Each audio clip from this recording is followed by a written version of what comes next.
200 million years ago. Scorching lava, suffocating heat, and toxic gases violently push our planet to the brink. There will be no mercy for anyone. Will our planet survive? Or will it transform into a barren wasteland, devoid of life? The fate of Earth's future lies with a handful of primitive creatures. They must adapt or die. Witness how the Earth was strangled. On Animal Armageddon.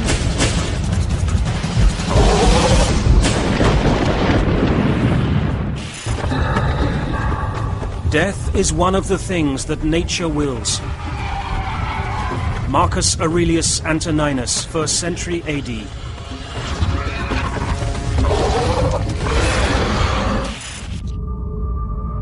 This is Mars today. Waterless, airless, lifeless. A harsh, unforgiving desert where nothing lives. Vastly different than Earth. The chilling reality is this could have been Earth if a mass extinction 200 million years ago had succeeded. It happened just before the reign of dinosaurs, in a time called the Triassic. The world of the Triassic is dominated by humid jungle, with lush forests and vast wooded plains stretching from pole to pole. The tropics of the Triassic would be like the tropics of today, but whereas in our world, as you go north or south from the equator, it gets cooler. Well, in the Triassic, it probably stayed warm because carbon dioxide levels, greenhouse gases were much higher. But I think the greatest difference would be the plants and the animals. A host of bizarre creatures roamed this planet.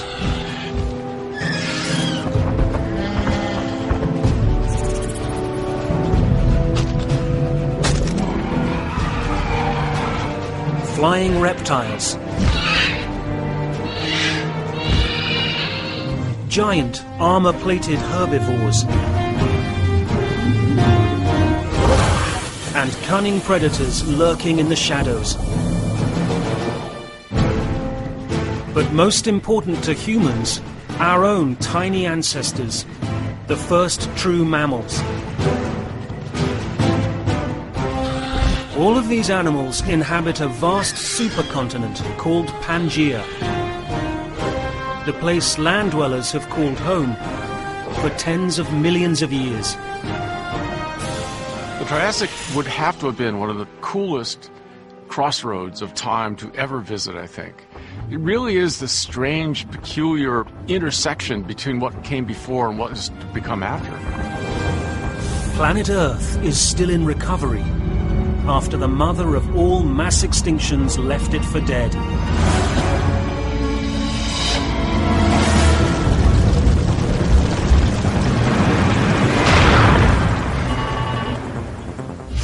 "50 million years earlier, the Permian period ended tragically when the Earth split apart in Siberia, oozing toxic lava for 1 million years. Known as the Great Dyke, this cataclysmic event turned a lush and thriving wonderland into a barren, hostile domain.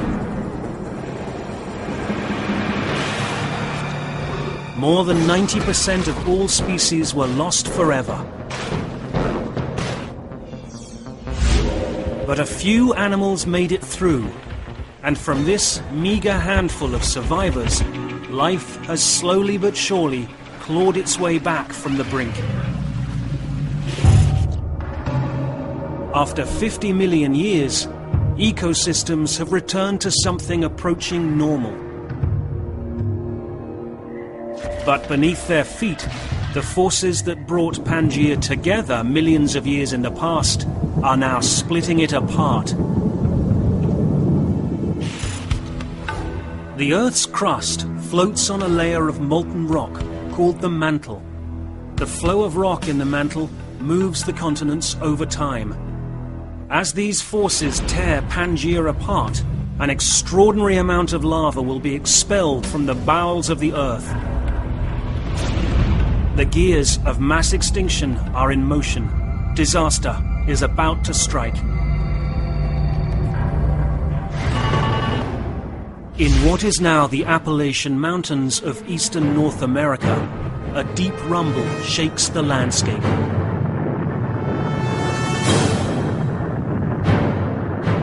A startled flock of Eudimorphodon takes flight. They sense that something is wrong. But there is nowhere to run from the enemy gathering below.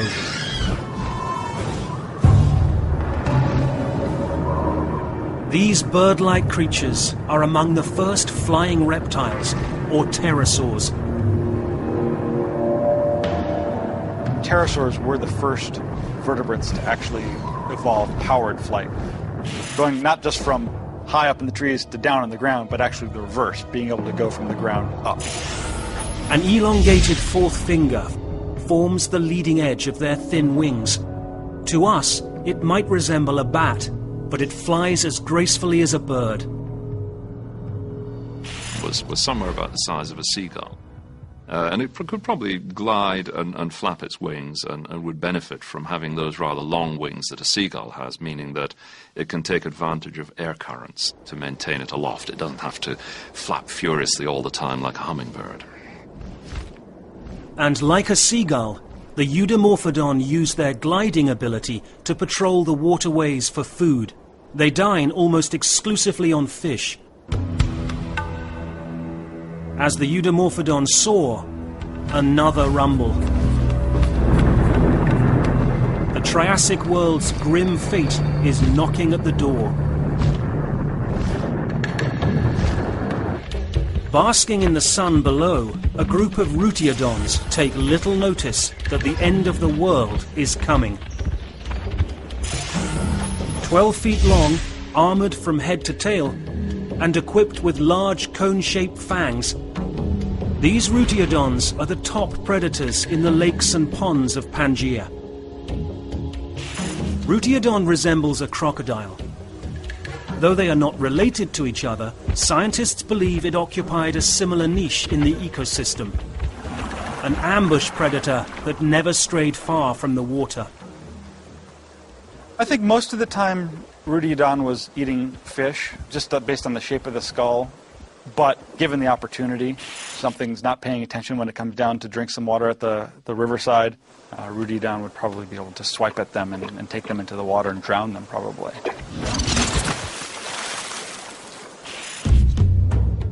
But the dominant animals of the Triassic are heavily armored herbivores like Desmatasuchus. With no predators big enough to take them down, they roam wherever they please. They can grow as big as a 2-ton truck, and they're fortified against any potential attackers. Desmatasuchus has got this full-blown armor all over its back with these giant shields and these giant spikes that stick off over its shoulders. No doubt that this could have been a great offensive piece of weaponry at the time when some animal is attacking it. But Desmatasuchus's days of peacefully grazing are numbered. For weeks, all the animals of this place have ignored the mysterious rumblings. And now they will pay the price.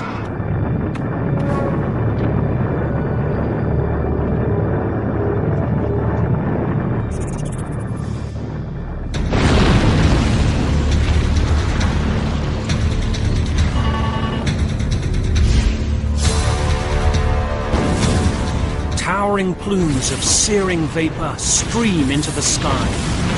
These geysers are like Old Faithful, but 100 times more powerful. Superheated steam and debris rocket over a mile into the air. And this is just the beginning. Rolling clouds of steam subsume the Eudimorphodon.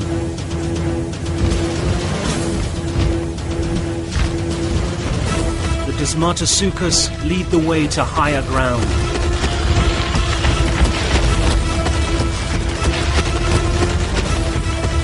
While Rutiodon seeks shelter in the deep. But there will be no escape. The steam eruptions are just a warning shot. Lava eruptions are not far behind.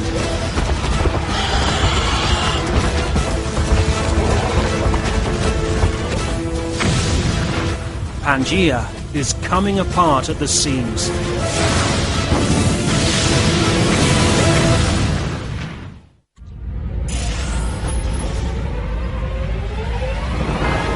"200 million years ago, the supercontinent of Pangaea began to split apart, ushering the world into a dark period of mass extinction.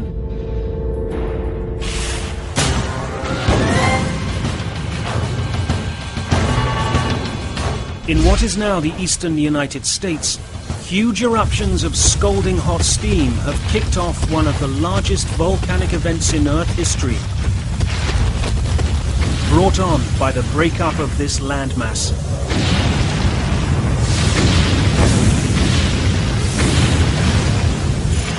The rifting is in the process of forming the Atlantic Ocean basin, so scientists call the resulting volcanic eruptions CAMP, or the Central Atlantic Magmatic Province. The formation of the Central Atlantic Magmatic Province is one of the really important milestones in Earth history. It was a cornerstone, really, of the formation of what was to come afterwards. But it was also a gravestone. The formation of these caused this enormous mass extinction.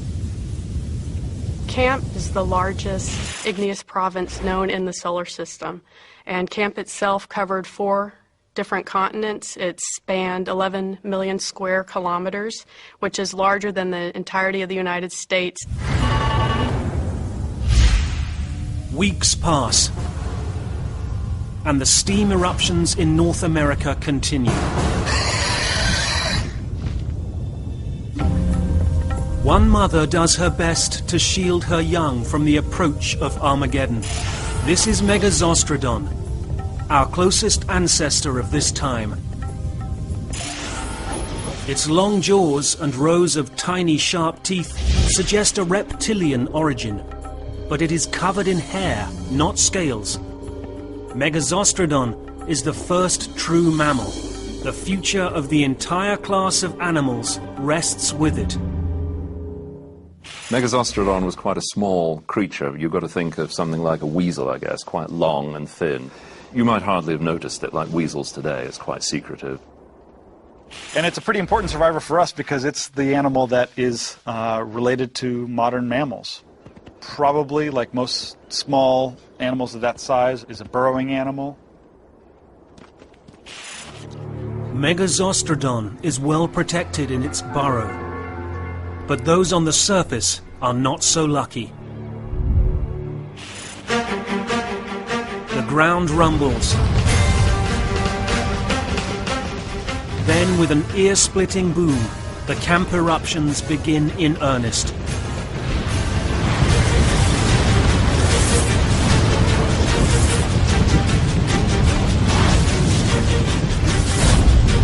Lava bursts out of huge cracks in the earth.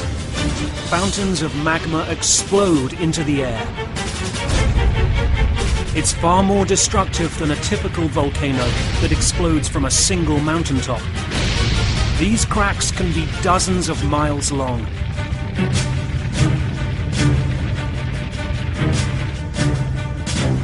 A tidal wave of flame courses from the fissures. Yeah, well, almost like a wave of this stuff slowly moving over the landscape, and all these poor animals in its way are running for their lives. Herds of lumber herbivores run from the walls of flame. But there's no escape. Their spikes may protect them from predators, but they only slow them down now. Anything in its path is going to be completely, immediately wiped out. For weeks, even months on end, the fissures spew lava onto the surface. The molten rock destroys anything it touches, laying waste to the landscape. We have no human understanding or connection to an event such as camp. Nothing like that has happened since humans evolved. Animals evacuate ground zero. For those that used to live in what is now the east coast of the United States, there is no home left. As the exodus continues, one type of animal seems better equipped to adjust to the changes. The earliest dinosaurs, like Styracosaurus. Styracosaurus and others like him are just a few feet tall, but they're unique in this world, the only animals to walk upright on two legs. Being bipedal is a very rare thing to do. Mammals do it in terms of humans and in terms of kangaroos. But dinosaurs were the first ones to really take advantage of running on two legs. Styracosaurus is a nimble hunter in a world of lumbering quadrupeds. What a shock for all these animals. Gee, I've been on land for 100 million years. I've never seen anybody walk around with his hind legs before. It would have looked maybe ridiculous, but maybe not, once that thing started running at you at high speed. While far from the T-Rex of its day, its prowess grows as larger animals continue to struggle. We had these early dinosaurs not yet big enough to take down one of these big reptilian types, but certainly big enough to take down their young. But even this nimble predator cannot outrun this devastation. The eruptions continue. Deadly side effects begin to take hold on every corner of the globe.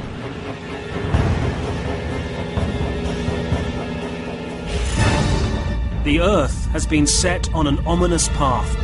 How long before the blue planet becomes the red planet?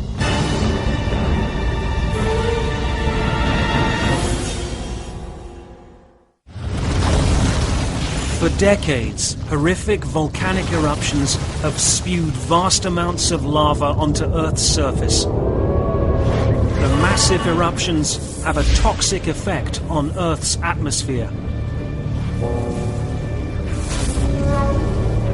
The volcanic eruptions don't just produce lava, that's the most immediate consequence. They also produce a great deal of gas, which is dissolved at high pressure within the magma.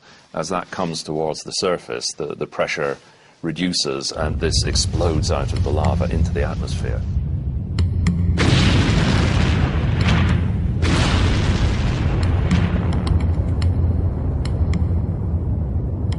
Millions of tons of toxic gas are pumped into the air. The amount of carbon dioxide in Earth's atmosphere increases exponentially. Let's take an analogy here. Let's go back, and instead of these volcanoes going off, let's say that we build 10,000 coal-fired power plants.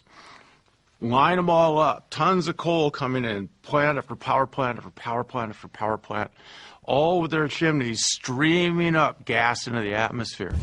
That's exactly what's going on with these magmatic provinces. Temperatures skyrocket. It's unbearably hot. Even animals that live in the water, like Rutiodon, are affected. They lie in the shallows, trying to stay cool, but they must venture up onto land to lay eggs. It's a fatal flaw that dooms their species. Some reptiles today, heat actually determines the sex of the embryo. So I could imagine back in the Triassic if some of these animals had this type of reproductive strategy where sex determination was based on temperature. You could drive a species to extinction by producing just males and males and males and males, and all you're producing is males. And so that would be a devastating way to kill off a species. It's also far more difficult to stay nourished. The heat saps their strength. Insatiable hunger drives them to turn on their children, as crocodiles are known to do today.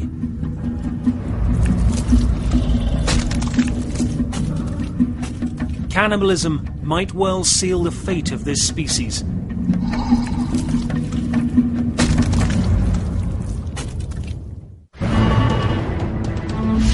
The slow death march of extinction goes on. The sudden warming of the globe ushers in another catastrophic side effect. Oxygen levels plunge to record lows. There's roughly half the concentration of oxygen in the atmosphere that we have today. So it would have been much more difficult, given the same respiratory apparatus, for an organism to breathe in the late Triassic than it would be for the same organism today. In what is now the southwestern US, a herd of Desmatasuchus forages for food. The air is thick with carbon dioxide, the sun unbearably hot. Trying to breathe here is like trying to breathe at the top of Mount Everest. The big armored beasts have never feared a predator. But now, their greatest enemy may lurk within their own bodies. Their primitive lung system, combined with a sprawling posture, makes it difficult to breathe and move at the same time. Desmatasuchus saunters with a side-to-side motion, much like a modern lizard. As it goes, that flexion expands one lung and compresses the other, a trait called carrier's constraint. Animals like lizards and salamanders that move in this sprawling way, where the body has to swing from side to side a great deal, that actually limits the capacity of the lungs and the capacity to breathe. The low oxygen is also wreaking havoc on their reproduction rate.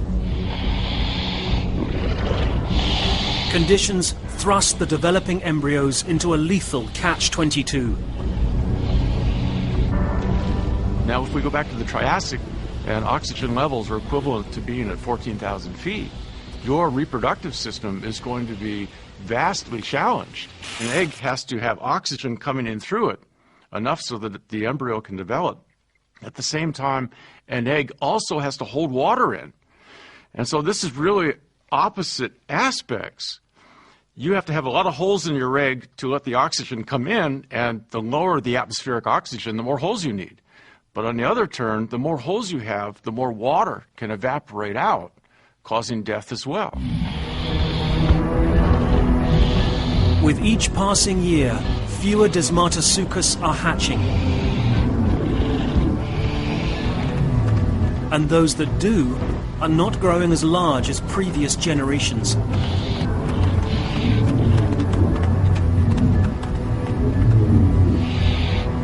Their population will slowly ebb away in the coming years.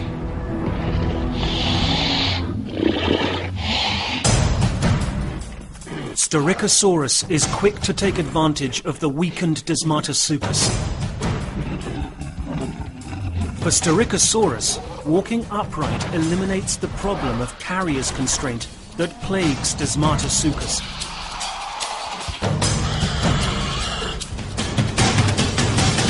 Once the limbs go straight under the body, they're not interfering with the internal organs in the torso, and that allows the lungs to expand more, to operate at a higher level. Scientists theorize that they may have had extra air sacs that continuously circulated oxygen through their respiratory system. Today, this is the same feature that allows birds to fly at very high altitudes for extended periods of time. The dinosaur lung is the same as a bird lung. A bird sitting here right next to me, breathing the same air I am, is going to extract about 1/3 more oxygen than I do. So you might say that, gee, this is a coincidence. Oxygen drops to its lowest point in 500 million years. The most efficient lung the world has ever seen appears. But evolution doesn't usually run from or derive from such coincidences. This really seems to be cause and effect. A full-grown Desmatosuchus was once too large for Styracosaurus to take down. But now, this early dinosaur feasts on the struggling herbivores.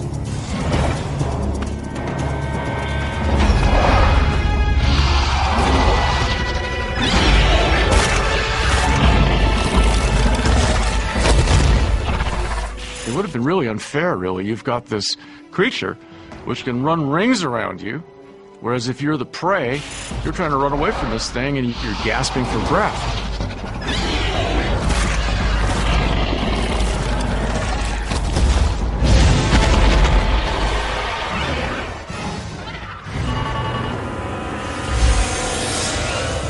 Centuries pass. In North America, where the rifting first started, it seems that new fissures are erupting every day. The face of the supercontinent is melting like hot wax. The volcanic stranglehold tightens with no end in sight. The Earth is morphing into a new world. But will it be a world filled with life or death?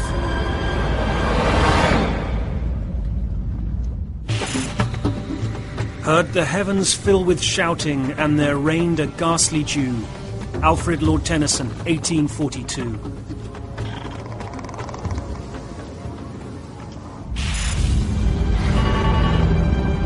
"50,000 years into a terrible mass extinction, our planet is transforming into an alien world. Barren landscapes, skyrocketing carbon dioxide levels, thinning air.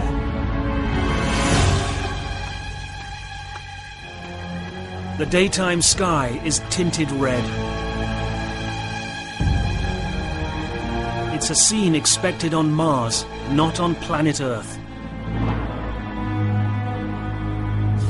Global warming has turned lush jungles into tinder-dry forests. Wildfires are commonplace. In the Triassic world, these fires will burn until there's nothing left to destroy. From space, it would have been fantastic. You would have seen this enormous black area, and perhaps even the forest fires, because as this stuff pours out, that tropical vegetation of the Triassic is going to catch fire. And so it's like a huge spreading cancer in the surface of the Earth.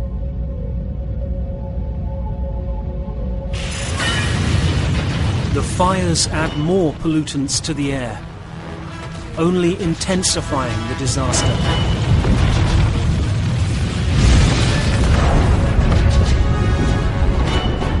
Rolling clouds of ash cover the landscape.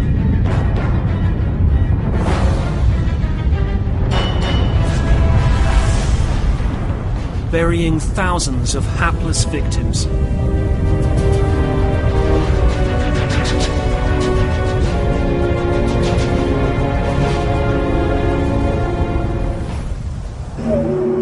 No one is spared.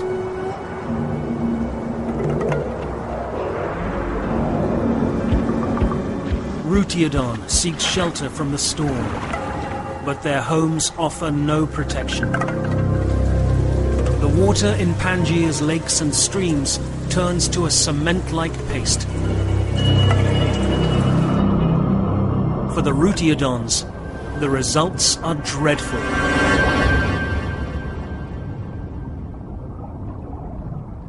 The ash mixes with water vapor in the atmosphere,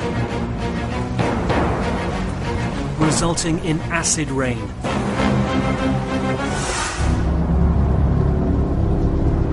It scalds the landscape, laying waste to whatever plant life remains.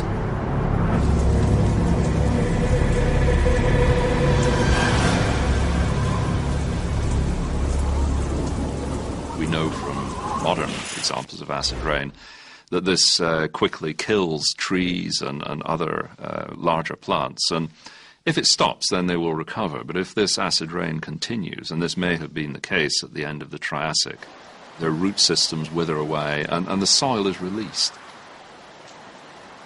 And then, of course, a shower of rain will have a devastating erosional effect.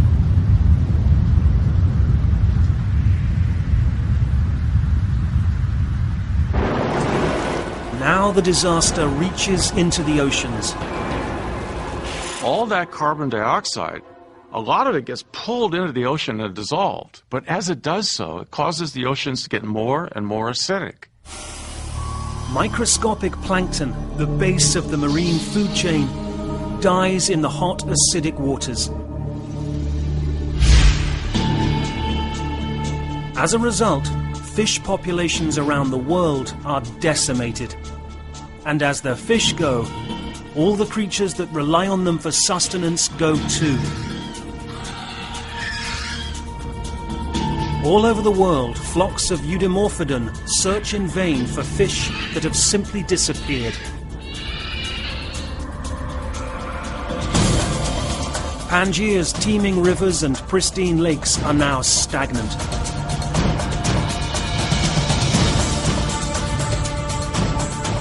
The dead bodies that litter the ground now provide an emergency food source for these flying reptiles. Under normal circumstances, Eudimorphodon would never scavenge a carcass. But hunger trumps all rules.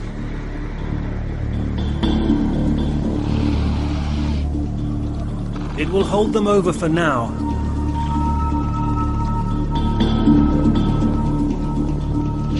But it is not enough to stave off extinction.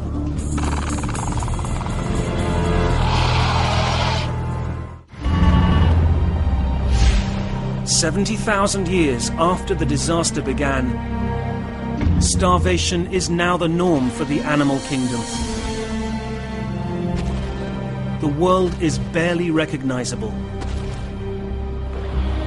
Taken day by day, the strangulation was slow. But the long-term effects are overwhelming. We're starting to see now not just organisms dying out and disappearing, but new types of organisms replacing them. And in this particular case, it's not animals, it's bacteria. This bacteria turns our once crystal blue oceans into dingy purple cesspools.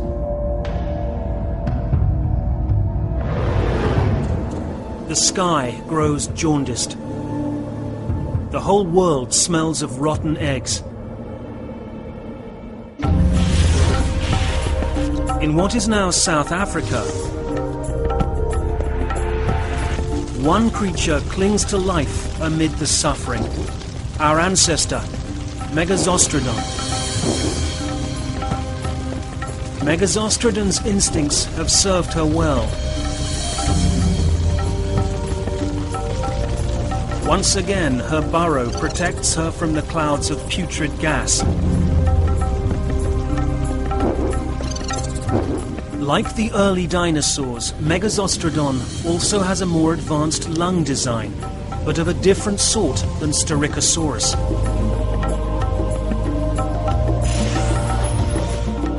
This small mammal has a sheet of muscle and tendon that separates its lungs from the rest of its internal organs.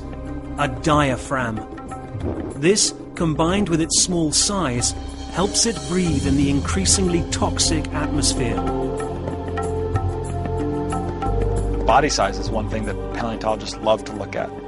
Did all these small animals at this time period go extinct? Or did all the large animals go extinct? And there's biological reasons why small or large animals might be affected at any single time. In addition to this, Megazostrodon is one of the first animals in history to nurse its young.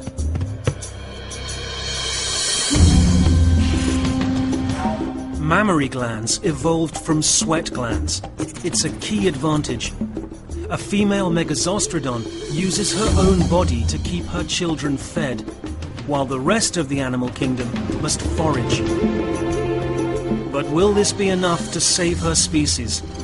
The future of all mammals, including us, rests on her tiny shoulders. Pity is for the living, envy is for the dead. Mark Twain, 1884.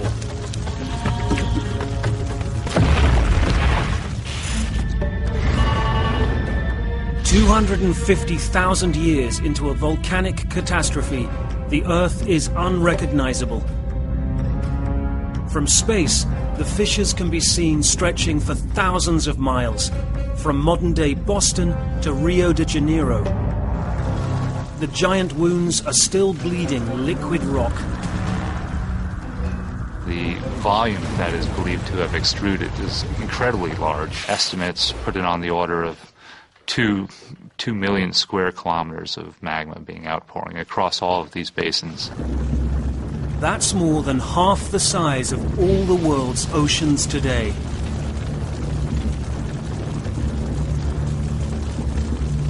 The signs of mass extinction are sobering.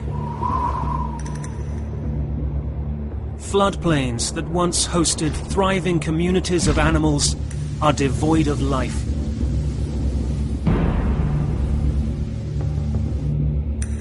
Where verdant rainforests once stood, only desert remains.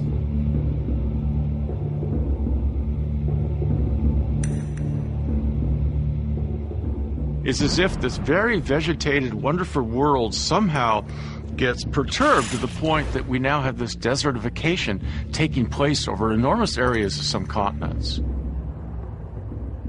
Parts of the world, at least, it might have looked like the surface of Mars. I mean, if you remove plants, you lose the soil, and then you get a more extreme kind of situation. This may not have covered the whole world, but certainly parts of it.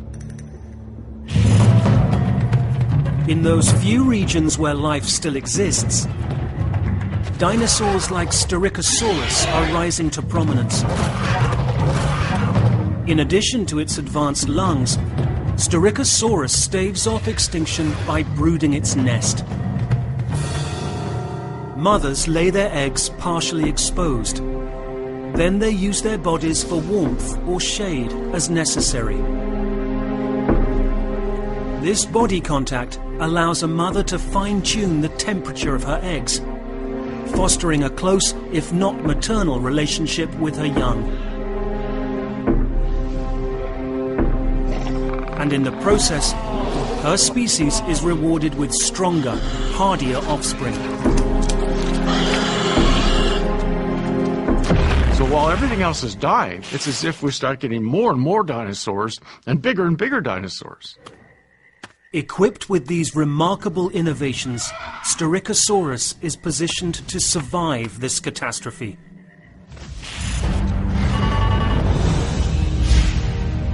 Over 500,000 years after they began, the Camp basalt eruptions finally draw to a close. Pangaea is no more. The movement of the Earth's crust below has ripped the supercontinent apart. The liquid rock foundation for the Atlantic Ocean has been poured. The final death toll is almost unfathomable. 3/4 of the world's species are gone forever. The hardest hit on land are large armored herbivores like Desmartosuchus. The Rutiodons are also extinct, another victim of a primitive lung design.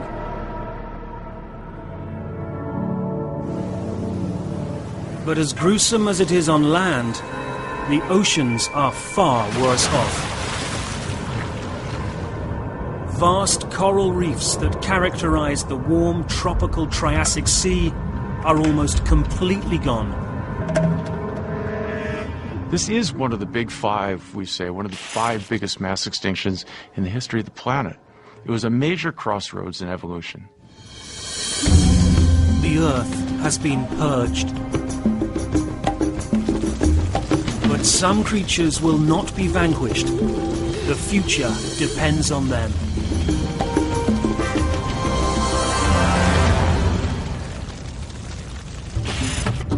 Times go by turns, and chances change by course. Robert Southwell, 1595.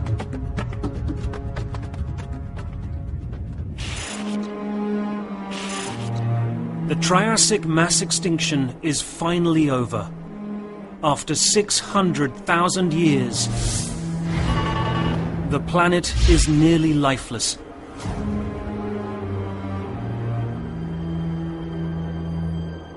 The air is still barely breathable. It will take millions of years to rebound.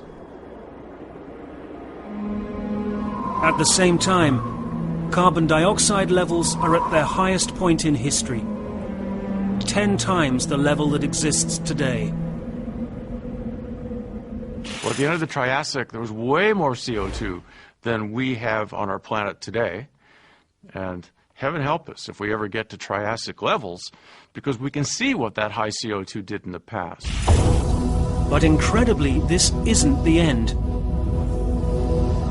Rifting that caused the mass extinction results in the opening of the Atlantic Ocean. The rest of Pangaea is following suit, resulting in the 7 distinct continents we know today. The world, our present-day world, is born.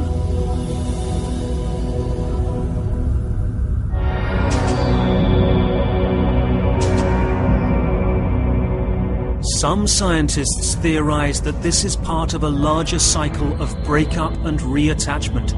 One day, the continents may be joined again as they were in Pangaea.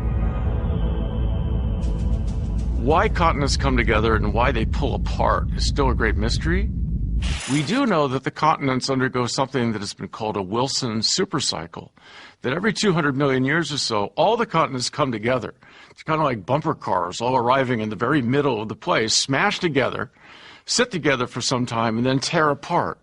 And this coming together and tearing apart process takes about 200 million years. So that 200 million years from now, we expect they will all have come back together and collided once more.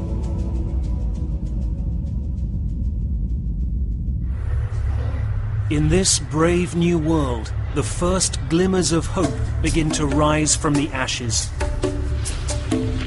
The early dinosaurs have managed to survive. Styracosaurus and its small cousins have proven their supremacy under the most severe conditions imaginable. Now, the Earth is theirs. With the world void of competition, they multiply and spread out, creating new habitats and new species. The dinosaurs really start to come into their own and start to evolve the many different forms that we see throughout the Jurassic and the Cretaceous. The bigger, stronger, fiercer dinosaurs that evolved from this hardy stock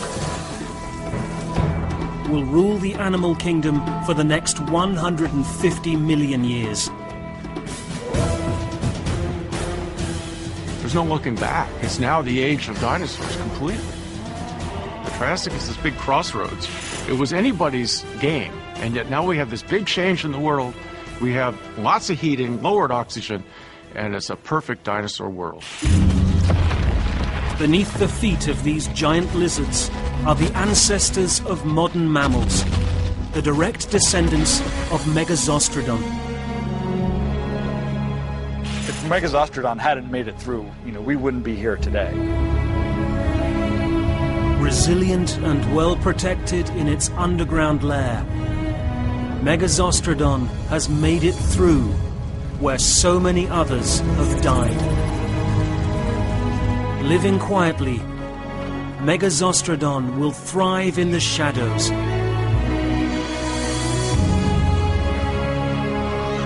waiting patiently for the time when its descendants will rule the earth.